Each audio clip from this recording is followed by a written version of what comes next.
Yeah. Little Precious has a natural obsession for temptation, but he just can't see. She gives him loving that his body can't handle, and all he can say is, baby, it's good to me. And there he goes and takes a glimpse in the mirror, but he doesn't recognize his own face. His health is fading and he doesn't know why.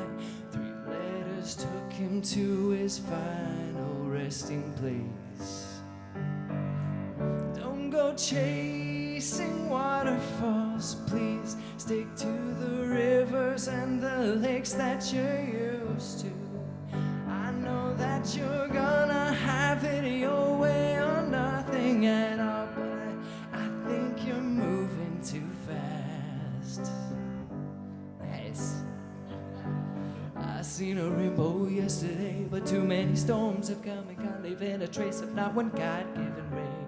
Because my life is 10 shades of grey, I pray all 10 fade. Seldom praise him for the sunny days, like his promise is true. Only my faith can undo the many chances I blew to bring my life to a new clear blue and unconditional skies have dried the tears from my eyes. No more lonely cries.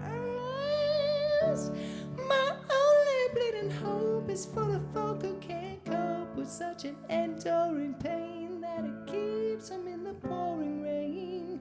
Who's to blame for tooting Cain into your own vein? What a shame you shoot and aim for someone else's brain.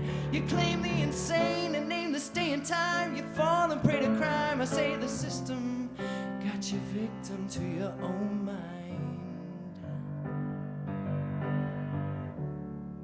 I know you're gonna go your own way, but please stay.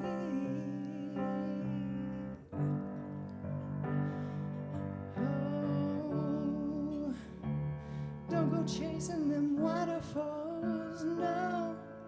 Stick to the rivers and lakes that you're used to. Don't go chasing, no. That's Thayne Jasperson. Thanks, John. Just being talented. All right, Thayne, there's one